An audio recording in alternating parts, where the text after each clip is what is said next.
Lors de l'utilisation des fonctions logiques dans des tableurs, il arrive, mais c'est quand même très rare, que certaines personnes, écrivant des fonctions logiques un peu à l'aveugle, ont des résultats qui donnent des fois toujours faux, ou toujours vrai, ou respectivement toujours l'état logique d'une des valeurs booléennes. Alors, c'est ce que l'on appelle les propriétés d'absorption et de neutralité. Alors, voyons un exemple avec l'absorption de la conjonction, c'est-à-dire du et.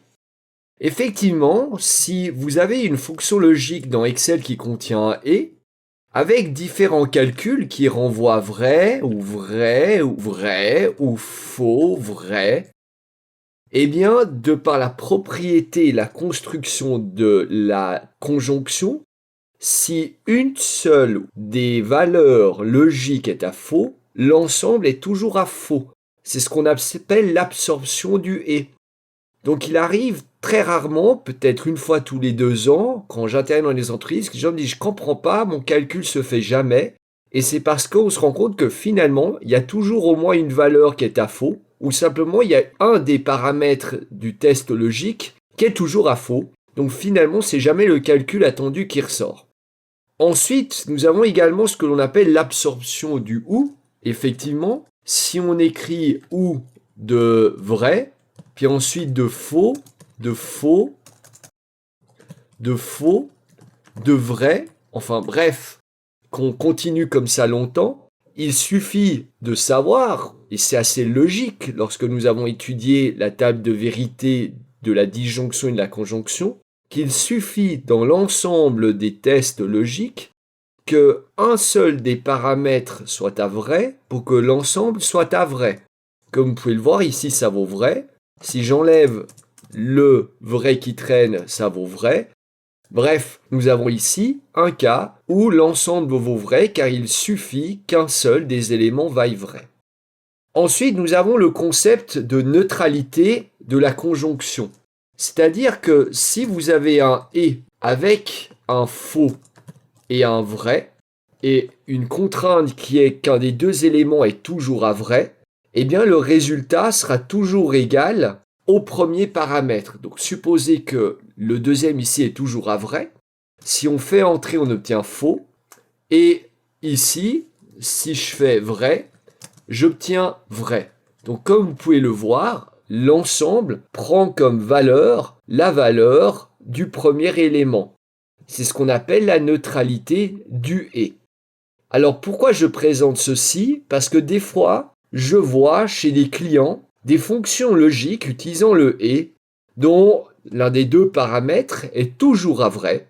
Et à ce moment-là, je leur demande si c'est utile qu'ils mettent un et évidemment, on se rend compte souvent que ce n'est pas le cas. Il suffit simplement de mettre le paramètre tout seul en dehors d'un et. Ensuite, nous avons la même chose pour la disjonction, c'est-à-dire que si nous écrivons un ou dont l'un des éléments est toujours à faux, mais le premier peut changer de valeur, eh bien, peu importe quelle sera la valeur de vérité du premier élément, s'il est à vrai, le résultat vaut vrai. S'il est à faux, le résultat vaut faux. Donc, comme vous pouvez le voir, quelque chose, une variable booléenne, avec une disjonction avec un faux, aura toujours comme valeur la valeur de vérité de la première variable booléenne. On parle alors de neutralité du ou. Et là encore, ça m'arrive très rarement que certaines personnes écrivant par tâtonnement ou à l'aveugle des fonctions logiques, dans le cas présent une disjonction, ne se rendent pas compte que leur disjonction ne sert à rien, puisque l'un des deux éléments est toujours à faux.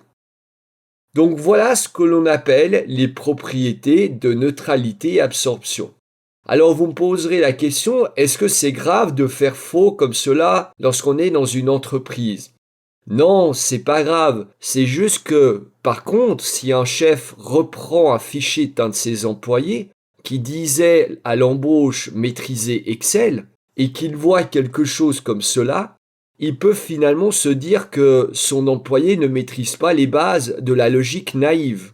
Ce qui peut être embêtant si déjà cet employé, pour des raisons quelconques, se trouve déjà dans une situation délicate professionnellement parlant, ayant plusieurs points négatifs déjà en termes de jugement de son employeur. Donc c'est pas ça qui va aider de avoir une absence de cohérence au niveau de la logique naïve. Sinon, évidemment, ça n'a absolument aucune importance si vous utilisez inutilement des fonctions redondantes, comme c'est le cas pour la neutralité du et la neutralité du ou.